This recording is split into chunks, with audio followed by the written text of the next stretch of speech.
South ఇండియాలోనే అతి తక్కువ ధరలకి రత్నాలనందించే ఏకైక సంస్థ 6JVR. నమస్తే, నేను విజయ్. సునీత విలియమ్స్ సేఫ్గా భూమి మీదకి రాబోతున్నారా? అసలు ఈ ప్రయోగం ఎలా జరగబోతుంది? ముఖ్యంగా స్పేస్లో వ్యోమగాములు ఎలా ఉండబోతున్నారు, ఎలా ఉంటున్నారు ఇప్పటి వరకు? వీటి గురించి డీటెయిల్డ్గా డిస్కషన్ చేద్దాం. మనతో పాటు ఉన్నారు సీనియర్ సైంటిస్ట్, ఇస్రో మాజీ శాస్త్రవేత్త కేవీఏ చక్రవర్తి గారు. సార్ నమస్తే. సార్, చాలా అనుమానాలు ఉన్నాయి. 9 నెలల నిరీక్షణ, అందరం ఎదురు చూసాం. సునీత విలియమ్స్ సేఫ్గా తిరిగి వస్తారా రారా? సో మొత్తానికైతే ఇంటర్నేషనల్ స్పేస్ స్టేషన్ నుంచి బయలుదేరేశారు. కొన్ని గంటల్లో ల్యాండ్ అవబోతున్నారు. ఎలా జరుగుతుంది ఈ ప్రక్రియ? అంటే సాధారణ వ్యక్తులకు కూడా అర్థమయ్యే విధంగా కొంచెం దీన్ని డీటెయిల్గా చెప్పగలరా? మీరు ఒక పదం వాడారు, చాలా నిరీక్షణ తర్వాత ఆవిడ వస్తోంది, సేఫ్గా వస్తారా అని. చూడండి, ఒక విద్యార్థి పరీక్ష రాసిన తర్వాత 2 నెలల్లో 3 నెలల్లో నిరీక్షణ చేస్తాడు. చేస్తే వెంటనే వాడికి ఫస్ట్ క్లాస్ వచ్చిందంటే ఎంత పొంగిపోతాడు ఆనందం. అలాగే ఈవిడ కొన్ని క్రెడిట్స్ని, రికార్డ్స్ని తీసుకుని కిందకి దిగుతున్నారు. ఏమిటంటే ఇది వరకు ఒక ఆమె 328 రోజులు స్పేస్ ఆస్ట్రోనాట్ లేడీ 328 రోజులు 29 రోజులు చేసింది. ఈవిడ మొత్తం క్యూములేటివ్గా ఇది వరకు 1988లో ఒకసారి వెళ్ళింది, ఏమండి 2 times వెళ్ళింది. ఇప్పుడు ఇది 3వసారి వెళ్ళాలి. దీంతో కలిపితే 602 or 603 days క్యూములేటివ్ స్పేస్లో ఉండడం అనేది ఇది ఉమెన్స్లో record break, world record. Yes world record. ఇది కూడా మన భారతీయ యువతకి బ్లడ్ పంచుకున్న ఈ అమ్మాయి ఇలా చేసిందంటే మనం ఆనందపడవలసింది. సో ఆమె తండ్రి మన గుజరాత్ రాష్ట్రానికి సంబంధించినటువంటి వ్యక్తే కాబట్టి మనం అందరం కూడా గర్వించాల్సినటువంటి విషయం. ఇప్పుడే తెలిసింది నాకు, మోడీ గారు లెటర్ రాశారు ఆవిడ్ని మనం ఇండియాని విజిట్ చేయమని. ఇండియా అమెరికాలో ల్యాండ్ అయ్యాక గతంలో కూడా 2 సార్లు విజిట్ చేశారు, ఇప్పుడు మళ్ళీ కూడా విజిట్ చేయాలని కోరారు. ఆవిడ సంతోషం. ఒకటి, వెళ్ళేటప్పుడు ఒక రకమైన కష్టాలు ఉంటాయి, వచ్చేటప్పుడు ఒక రకమైన కష్టాలు ఉంటాయి. వెళ్ళేటప్పుడు అయిపోయింది, అంతా అయిపోయింది, సాఫీగా చేరింది. వెళ్ళిన తర్వాత కష్టాలు వచ్చాయి. మీకు ముందు మీ ఛానల్లోనే చెప్పాను, ఈ థ్రస్టర్స్ పాడయ్యాయి, హీలియం లీక్స్ వచ్చాయి, కష్టపడ్డారు, కొన్ని రిప్లేస్ చేశారు, కొన్ని రిపేర్లు చేశారు. మళ్ళీ కార్గో షిప్స్ కింద నుంచి వెళ్ళాయి, రిప్లేస్ చేసి స్టాండ్ బై యాక్షన్కి ఎక్స్ట్రా థ్రస్టర్స్ని అన్నీ పెట్టుకుని రీకూప్ చేసుకుని కొన్ని నెలలు మళ్ళీ వాళ్ళ శాస్త్రీయ పరిజ్ఞానం సంపాదించడానికి కావాల్సిన టెస్టులు అన్నీ చేసుకున్నారు, వస్తున్నారు. వెళ్ళినప్పుడు పడిన కష్టాలు, వచ్చినప్పుడు ఏమిటి అంటే ఈ స్పేస్ స్టేషన్ అనేది 27,500 కొంతమంది 800 కిలోమీటర్ల మధ్యలో కిలోమీటర్స్ పర్ అవర్ స్పీడ్తో నడుస్తూ ఉంటాయి. అంటే 7 అక్కడ పైన తిరుగుతోంది అది. Okay, 7.2 to 7.8 kilometers per second. సెకండ్కి 8 కిలోమీటర్ల వేగం. కళ్ళు మూసి కళ్ళు తెరిచే లోపల మా ఇంటి దగ్గర సికింద్రాబాద్ స్టేషన్లో ఉండొచ్చు నేను. జెట్ స్పీడ్, అంత స్పీడ్తో తిరుగుతోంది. అలాంటి స్పీడ్తో తిరుగుతున్న వెహికల్ని మెల్లిగా వాళ్ళ క్యాప్సూల్ని మీకు చెప్పాం, మన ఇస్రో ఘనత మీకు తెలుసు, స్పేడెక్స్లోంచి డాకింగ్ డీగాటింగ్. నేను డీవేట్ అవుతున్నాను అనుకోకండి, మన వాళ్ళ ప్రగతి కూడా మనం చెప్పుకోవాలి కదా. ఇస్రో సైంటిస్టులు ఇటు ట్రివాండ్రంలో ఏంటి, మన హైదరాబాద్లో ఉన్న బోనంత కేఆర్ రావు గారు, యజ్ఞనారాయణ గారు ఎల్పిఎస్సిలో పనిచేశారు, ఆయన చాలా బాగా. ఏవి హనుమంతరావు గారని పెద్ద పెద్ద మా చాలా సీనియర్స్ పెద్దవాళ్ళు, వాళ్ళందరూ చూసి ఎంతో ఆనందపడే విషయాలు ఇవన్నీ ఎన్నో చేశారు వాళ్ళు. ఈరోజు ఇంత స్పేడెక్స్లో రావడానికి సక్సెస్. అలాంటి ప్రక్రియ అంటే వెళ్ళినప్పుడు ఏం చేశారు, మన స్పేడెక్స్లో లాగా అంత స్పీడ్తో ఉన్న స్పీడ్తో 2 విడిగా తిరుగుతున్నది దగ్గరికి తీసుకొచ్చి అతికిచ్చారు. ఎలా అతికిస్తారు, ఒక 2 రైళ్లు బోగీలు మీరు పాతకాలంలో చూస్తే స్టేషన్లో ఉంటే ఎవడో వచ్చి మధ్యలో జెండా ఊపుతూ ఏలేస్తూ ఉంటాడు, వాడు వచ్చి లింక్ తగిలిస్తాడా, ఓకే అంటాడు. అప్పుడే అంత కష్టం ఉంది రైలు పట్టాల మీద. ఇంజన్ని తగిలించాలన్నా గూడ్స్ గార్డ్ బండిని చివరిని తగిలిస్తారు ఒకసారి, లేదా ఎక్స్ట్రా బోగీలు తగిలిస్తారు. అలాంటిది పైన ఒక 2 శాటిలైట్స్ని, ఇప్పుడు వెళ్ళిన క్యాప్సూల్స్ కూడా ఒక శాటిలైట్ అంతే కదా, దగ్గరికి తీసుకొచ్చి లాక్ చేసి 2 ప్రెషర్ సేమ్ చేసి కమాండ్ ఇస్తే 2 సమానంగా పనిచేయాలి. ఫస్ట్ ఇండివిజువల్గా పనిచేయాలి, తర్వాత 2 కలిపి పనిచేయాలి, క్లైమేట్ 2 ఒకటే అవ్వాలి. డీ డాకింగ్, డోర్స్ వేయడము అన్నీ, డాకింగ్ చేయడం, డీ డాకింగ్. అవి మొన్న 13వ తారీఖు మన వాళ్ళు చేశారు, చాలా అద్భుతమైన ప్రక్రియ. చాలా మా సైంటిస్టు చాలా కృషి వలన ఇదంతా జరిగింది. డాకింగ్ డీడాకింగ్ అంటే అటాచింగ్ డిటాచింగ్. అదేలాగా డీడాకింగే ఇప్పుడు ఆ క్యాప్సూల్లోంచి వీళ్ళు ఉంటున్న ఇంట్లోంచి బయటికి రావాలి. ఈ క్యాప్సూల్లోకి వస్తారు. వచ్చిన తర్వాత డోర్లు క్లోజ్ అయిన తర్వాత డీడాకింగ్ అవుతుంది. డీడాకింగ్ అయిన తర్వాత దాన్ని స్టార్ట్ చేస్తారు. తిరిగి రావడానికి తిరిగి రావడానికి తిరుగుతూనే చేస్తున్నారు. ఓకే, ప్లీజ్ నోట్, ఇది తిరుగుతూనే ఉంది, ఆగిపోతే ఏదో ఆర్టీసీ బస్సు లాగా కుకట్పల్లి బస్సు వస్తే ఆ స్టాప్లో ఆగిపోయి మళ్ళీ బయలుదేరే ప్రసక్తి లేదు. అది తిరుగుతూ ఉంటున్నప్పుడే ఆ మైక్రోగ్రావిటీ కండిషన్స్తో అది అలా ఉంది. ఓకే అండి. ఈ ఎంటైర్ ప్రాసెస్ సార్ మీరు చెప్తున్నట్టుగా సెకండ్కి 8 కిలోమీటర్ల వేగంతో దాదాపు వెళ్తుందన్నారు కదా, ఆ వేగాన్ని కంటిన్యూ చేస్తూనే ఈ ప్రాసెసింగ్ అంతా కూడా జరగాలి. అంతా చేయాలి. చేసి యువతల దాన్ని దీన్ని స్పీడ్ కొంచెం మనం పెంచుకోవచ్చు, తగ్గించుకోవచ్చు, పెంచుకోవచ్చు. ఎంత పెంచుకోవచ్చు? అంత టెక్నికల్స్ కన్నా తగ్గిస్తారు. డిస్టెన్స్ పెంచి దాన్ని ఇనీషియల్ థ్రస్ట్ ఇచ్చినప్పుడే దాన్ని కొన్ని కిలోమీటర్ల దూరం పెట్టేస్తారు. అది డీడాకింగ్ అన్నప్పుడు పెట్టి దాన్ని కంటిన్యూ చేసుకుంటూ ఎలా తగ్గిస్తారు అంటున్నారు. ఇదే ఇంపార్టెంట్. ఈ 27,800 కిలోమీటర్ల స్పీడ్లో ఉన్నదాన్ని భూకక్షలో అంటే 422 కిలోమీటర్ల పైన ఉంది భూమి నుంచి అప్లో. దట్ ఈస్ కాల్డ్ లో ఎర్త్ ఆర్బిట్, లియో ఆర్బిట్ అన్నమాట. సో అక్కడి నుంచి ఇలా అదే స్పీడ్ని తగ్గిస్తూ డ్రాగ్ అంటే కిందకి ఒక రకమైన థ్రస్ట్ చేసి దాన్ని ఒక లెవెల్ దింపుతాడు. అంటే ప్రెషర్ ద్వారా దింపుతాడు. ప్రెషర్ దింపి ఇందాక ఇలా ఉన్నాయి, ఇది ఇలా వెళ్ళింది, ఇక్కడికి వచ్చేటప్పటికి కింద దిగింది. సో ఈ రెండు సెపరేట్ అయ్యి ఇంకా అలా కక్షలో అలా తిరుగుతూ 27,000 అనుకోండి కిలోమీటర్ల నుంచి 27 కిలోమీటర్ల స్పీడ్కి తీసుకురావాలి దాన్ని. 27,000 కిలోమీటర్ల స్పీడ్ నుంచి 27 కిలోమీటర్ల స్పీడ్కి తగ్గించాలి.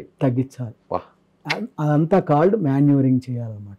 ఇదంతా దాని లోపల వాళ్ళు కింద వాళ్ళు అన్నీ మాట్లాడుకుని అన్నీ చేస్తుంటారు. ప్రోగ్రామింగ్ అంతా ఉంటుంది ఆన్బోర్డ్ కంప్యూటర్లో. ముందు ఎలా చేయాలని దాన్ని ప్రోగ్రామ్ రన్ చేస్తూ ఉంటారు అనమాట. స్మాల్ చేంజెస్ ఏమన్నా ఉంటే they adapt to that. Okay, ఇది మీకు అర్థమైతే పర్వాలేదు. సామాన్య మానవులకి ఎలా అంటే ఒక మంచి ఎగ్జాంపుల్ అందరికీ నేను చెప్పేది ఇది. పాతకాలపు సర్కస్లో ఇప్పుడు పెడుతున్నారు, బైక్ తిరుగుతూ ఉంటుంది, గ్లోబ్లో కన్నా మా ఊళ్ళో కృష్ణా జిల్లాలో పెట్టేవారు.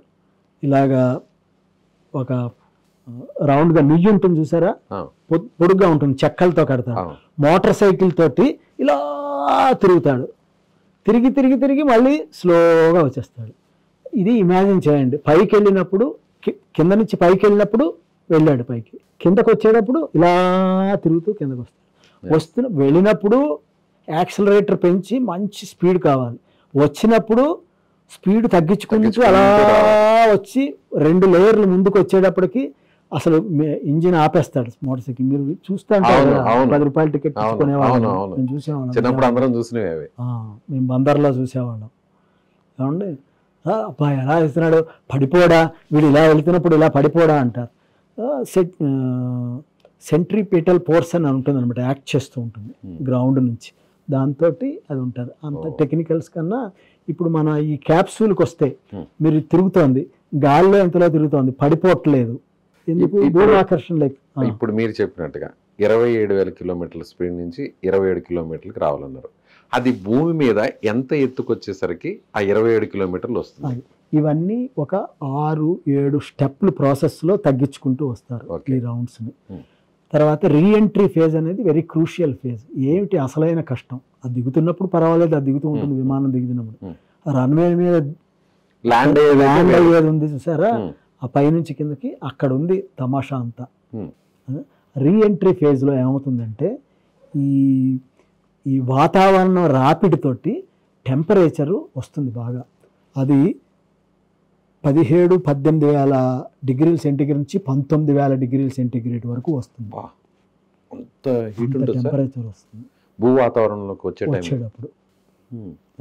అదొక డిఫికల్టీ ఉంది. ఆ టెంపరేచర్ని కంట్రోల్ చేసుకుంటూ మనుషుల్ని సురక్షితంగా సీలో దింపాలి ఒకటి.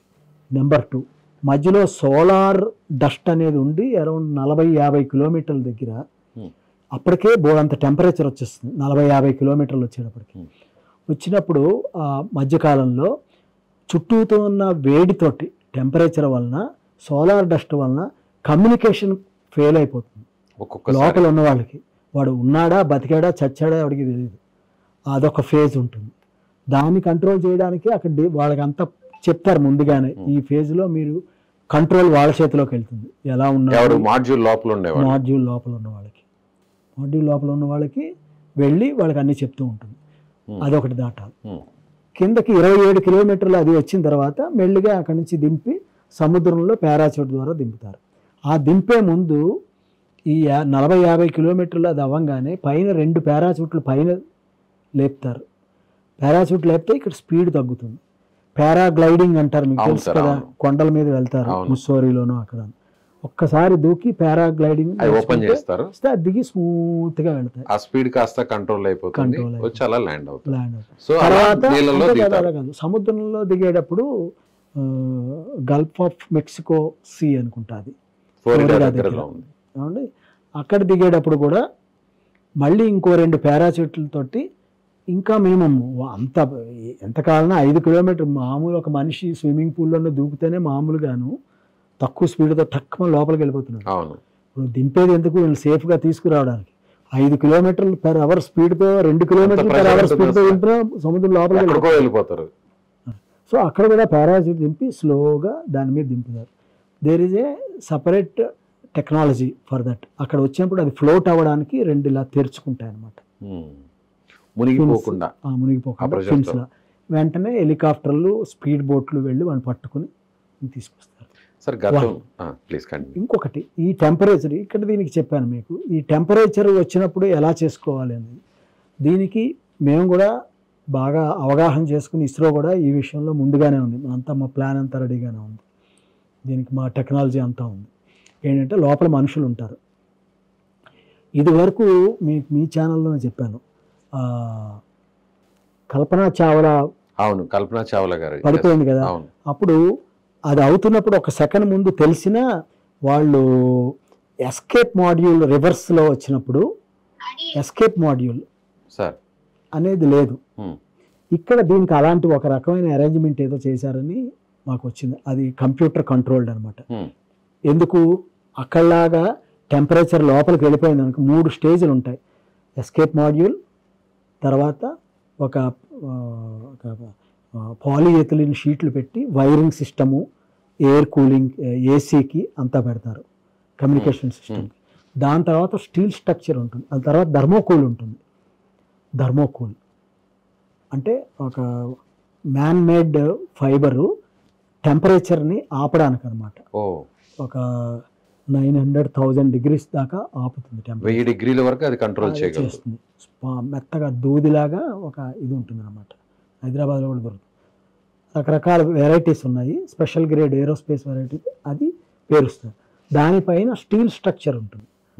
ఆ స్టీలు మన హైదరాబాద్లోనే తయారవుతుంది. ఇక్కడే తయారవుతుంది సార్? ఇక్కడే తయారవుతుంది. ఎంటైర్ మిదాని నుంచి. ఓకే, అంటే మనం చేసే ప్రాజెక్టులకా లేకపోతే ఎంటైర్ వరల్డ్ లో చేసే ప్రాజెక్ట్? నేనేం చెప్తున్నాను, దీనికి తగ్గ మన సత్తా మన దగ్గర ఉంది అని చెప్పడానికి. అందుకే మన భారతీయ స్పేస్ స్టేషన్ కూడా మనం ముందడుగు వేస్తున్నాం. స్పేడెక్స్ అయిపోయింది. ఆ స్టీల్కి పైన కోటింగ్స్ అవి ఇచ్చిన తర్వాత టైల్స్ పెడతారు, స్పెషల్ టైల్స్. అవి మీకు 2000 to 2200 డిగ్రీల సెంటిగ్రేడ్ని విత్ స్టాండ్ చేసుకుంటాయి. Special aerospace grade tiles tiles.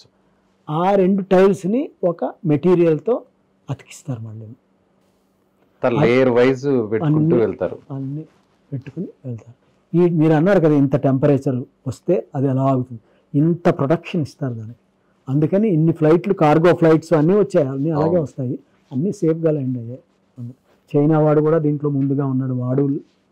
వాడు స్పేస్ స్టేషన్ పెట్టుకున్నాడు. రష్యాకి అయితే మిర్ స్పేస్ స్టేషన్ అంటారు. పర్టికులర్గా ఈ స్పేస్ ఎక్స్ సంబంధించిన ఈ ప్రాజెక్టులో అంటే మళ్ళీ తిరిగి రియల్ ల్యాండ్ అనేది అవుతుంది కదా, అది భూమికి దగ్గరగా వచ్చినప్పుడు ఈ మాడ్యూల్ ఎప్పుడు సపరేట్ అవుతుంది? ఎంత దూరంలో ఉన్నప్పుడు, ఎంత హైట్లో ఉన్నప్పుడు ఇది సపరేట్ అవుతుంది? అవన్నీ ఉన్నాయి, కొన్ని క్యాలిక్యులేషన్స్ సుమారుగా. డేటా ఉంది. 2 కిలోమీటర్లకి రాగానే కొంత సపరేషన్ స్టార్ట్ అయింది. భూమికి 2 కిలోమీటర్లు రాగానే అది సపరేట్ అయిపోతుంది. సపరేట్ అయిపోయి అప్పుడు సముద్ర జలాల్లో ఇది పడుతుంది. ఇది మాత్రం భూమి మీద ల్యాండ్ అవుతుంది. సార్, గతంలో స్పేస్ షటిల్ని ఎక్కువగా వాడేవారు. సో అది ఒక ఫెయిల్యూర్ సబ్జెక్ట్గా చూడొచ్చా, లేదంటే ఆ పద్ధతికి ఈ పద్ధతికి ఉన్న డిఫరెన్స్ ఏంటి? కల్పనా చావల్ వెళ్ళింది స్పేస్ షటిల్లోనే వెళ్ళిపోయింది ఆవిడ. వెళ్ళి ఆ రిటర్న్ టైల్స్ 2 టైల్ జాయింట్లో ఫెయిల్యూర్ అయ్యి పోర్స్ వలన చిన్న కన్నాల్లోంచి హీట్ వెళ్ళిపోయింది, వాళ్ళు పేలిపోయారు. అప్పటికి ఇప్పటికి ఒకటి టెక్నికల్ అడ్వాంటేజ్ ఈ స్పేస్ మాడ్యూల్లో, ఈ క్యాప్సూల్లో ఇప్పుడున్న స్టార్ లైనర్వి వీళ్ళు. రెండోది ఇంప్రూవ్మెంట్ ఇన్ ద డిజైన్ ఏమండి, and more controls over the module, operational కంట్రోల్స్కి తీసుకొచ్చారు. అండ్ ఆ సర్క్యులర్ ఆ కండిషన్లో ఉంటే ప్రెషర్ అనేది బెటర్గా మనం మెయింటైన్ చేయొచ్చు అనమాట. లోపల వాళ్ళకి కావాల్సిన మనం ఎలా ఉన్నామో అలా ఉండాలి వాళ్ళు, కొంచెం తేడాతోటి అయితే చచ్చిపోతారు వాళ్ళు. సో ఇలాంటివన్నీ అడ్వాంటేజెస్ ఉన్నాయి. After so much debate discussion, so many 18-19 varieties అయిన తర్వాత ఈ డిజైన్ ఫ్రీజ్ చేశారు. ఈ డిజైన్లో ఇంకొక అడ్వాంటేజ్ ఏంటంటే, మీ కార్లకి వాటికి ఏరోడైనమిక్ డిజైన్ అంటారు. అంటే ఎదురొచ్చే గాలిని పక్కకి నెట్టుతూ మన స్పీడ్ని పెంచుతుంది, ఫ్యూయల్ ఎఫిషియన్సీ పెరుగుతుంది. అలాగా హీట్ని డైవర్ట్ చేయడానికి, ప్రెషర్ని తట్టుకోవడానికి కొన్ని ఫిన్స్ లాంటి అరేంజ్మెంట్స్ ఇచ్చి, కొన్ని డిజైన్ మార్పులు చేసి ఇది వరల్డ్ ఓవర్ ఇది బెటర్ అని చేశారు. చైనా వాడు కూడా ఇదే చేస్తున్నారు. ఇప్పుడు అందరూ కూడా ఎనీ స్పేస్ ఏజెన్సీ మనం కూడా ఇదే చేస్తాం. మనం కూడా ఆల్రెడీ మనం క్రూ మాడ్యూల్ కూడా ట్రయల్ బేస్ లో కూడా కొంత మనం పరీక్షించడం జరిగింది, సక్సెస్ అవడం జరిగింది. సేఫ్ గా మనం సముద్ర జలాల్లో ల్యాండ్ చేసాం మన ఇండియా కూడా, ఇస్రో కూడా. దానికి ముందుకు చేయడానికే మేము శ్రీహరికోటలో ఒక రికవరీ ప్రాజెక్ట్ అని పెట్టాం. అవును, ఒక పైకి వెళ్ళిన రాకెట్ని తీసుకొచ్చి దాని రికవరీ మార్క్ 3 ద్వారా చేశారు జిఎస్ఎల్. అది కూడా సక్సెస్ అయింది. నేను తీసుకొచ్చాం షార్ దగ్గర వెనకాల ఉన్న సముద్రం నుంచి తీసుకొచ్చాం. So that's not a problem. ఒకవేళ మీరు అనుకుంటే స్పేస్ షటిల్ లాంటి విమానాన్ని అటాచ్ చేసి పంపాలంటే ఆ ఎక్స్పెరిమెంట్లు కూడా మేము కర్ణాటకలో చేసాం. అది కూడా మీరు వీడియోలు చూసుంటాం. అది 2-3 టైమ్స్ సక్సెస్ అయింది with the help of navy and air force సహకారంతో. సో ఫైనల్గా అయితే మాత్రం ఇదే ది బెస్ట్ అని డిసైడ్ అయ్యారు. క్రూ మాడ్యూల్ ద్వారా freeze design, okay, like your Boeing and air bus designs ఎలా ఫ్రీజ్ అయిపోయాయి, ఇవన్నీ సక్సెస్ఫుల్గా కొన్ని గంటల్లోనే ఆమె రాబోతున్నారు. ఒక రకంగా ఇది ఒక అందరూ కూడా, మొత్తం విశ్వం అంతా కూడా, ప్రపంచం అంతా కూడా ఆసక్తిగా ఎదురు చూస్తుంది. అనుకున్నది ఒకటి, జరిగింది ఒకటి, ఆ తర్వాత సేఫ్గా తిరిగి వస్తున్నారు అనేది అందరూ కూడా భావిస్తున్నారు. సో ఇదొక స్పేస్ ప్రాజెక్ట్స్లో, ఒక రకంగా ప్రయోగాల్లో ఇది ఒక బిగ్గెస్ట్ టాస్క్ అనుకోవచ్చు. చారిత్రాత్మకంగా నిలిచే ఒక ఘట్టం ఇది. ఎందుకంటే డిఫికల్టీస్ దాన్ని రిపేర్లు చేసుకోవడం, తర్వాత క్షేమంగా రావడం అన్నిటికంటే. ఇదివరకు అంతా డిఫికల్టీస్ వస్తే కొన్ని తెలిసేవి కాదు, వచ్చేవారు పోయేవి. చావ్లా గారి కేసు తెలుసు మీకు. ఇప్పుడు అలాంటివి జరగకుండా with the improved technology we are able to find out the mistake, technical fault ఏమిటి, హౌ టు రెక్టిఫై, డయాగ్నోసిస్ చేస్తున్నాం, ఇంప్రూవ్మెంట్ మోడిఫికేషన్స్ చేస్తున్నారు. So all because of the computer simulations. So దీంట్లో ఎదురైనటువంటి సవాళ్ళను ఎదుర్కోవడం, దీంట్లో వచ్చినటువంటి ప్రాబ్లమ్స్ రెక్టిఫై చేయడం, ఇవన్నీ కూడా ఒక నాసాకే ఇది సొంతం అనుకోవచ్చా, లేదంటే మిగిలినటువంటి స్పేస్ ఏజెన్సీస్, ఇండియా కావచ్చు, లేదంటే చైనా కావచ్చు, రష్యా కావచ్చు, ఫ్రాన్స్ కావచ్చు, వీటన్నిటికి కూడా అందులో ఎదురైనటువంటి సవాల్ని అందరూ కూడా ఆ టెక్నాలజీని షేర్ చేసే అవకాశం ఉంటుంది? ఇది ఒక లెసన్ లాగా ఉంటుంది అందరికీ? మొత్తం టెక్నాలజీ వాళ్ళు ఎవరు చెప్పరు.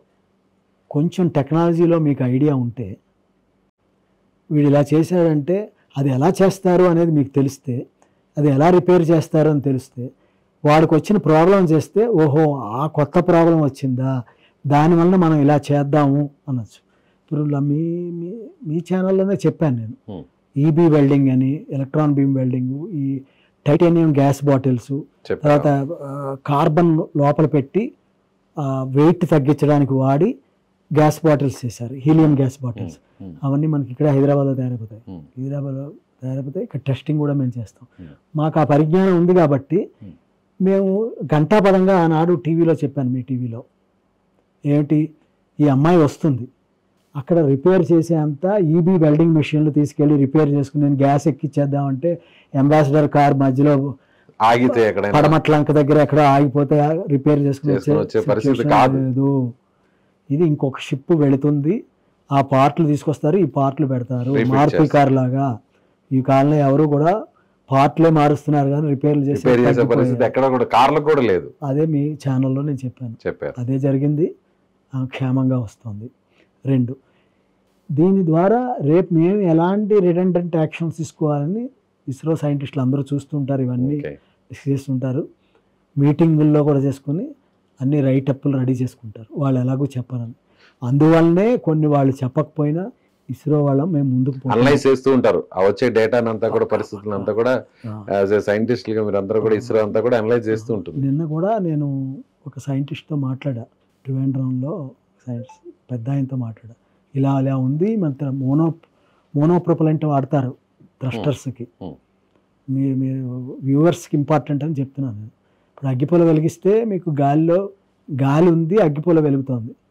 కిరోసిన్ లైట్ కానీ ఏదైనాను ఏం గాలి లేకపోతే ఆక్సిడైజర్ కావాలి కదా, ఒకటి మండాలంటే మండుతుంది కదా, మరి అక్కడ ఏం లేదు కదా, ఆక్సిజన్ లేదు, ఎలా మండుతున్నాయి ఎవరు అడగారు. మోనోప్రొపలెంట్ చేస్తారు. అది credit goes some of these things are made in AP, Andhra Pradesh, Andhra sugars అనే కంపెనీ వాడు. నాకు తెలిసి 25 ఏళ్ళు 30 ఏళ్ళ నుంచి చేస్తున్నాడు ఆయన. రైట్ సార్, నిజంగా మీరు అన్నట్టుగా చాలా సేఫ్గా రావాలని సునీత విలియమ్స్ గారు కోరుతున్నాం. అలాగే మన భారత సంతతికి సంబంధించిన మూలాలు కూడా ఇక్కడే ఉండడంతో ఇది కూడా నిజంగా ఒక గర్వకారణంగా మనం భావించాలి. సో దీంట్లో వచ్చినటువంటి సవాళ్ళని అంతా కూడా మనం కూడా ఒక అనలైజ్ చేసుకొని ఇస్రో కూడా భవిష్యత్తులో ఇలాంటి ప్రాజెక్టులను చేయాలని మనస్ఫూర్తిగా సుమన్ టీవీ కూడా కోరుకుంటుంది. సుమన్ టీవీ కూడా సునీత విలియమ్స్ తిరిగి సేఫ్గా రావాలని మనస్ఫూర్తిగా కోరుకుంటుంది. థ్యాంక్ యూ అండి.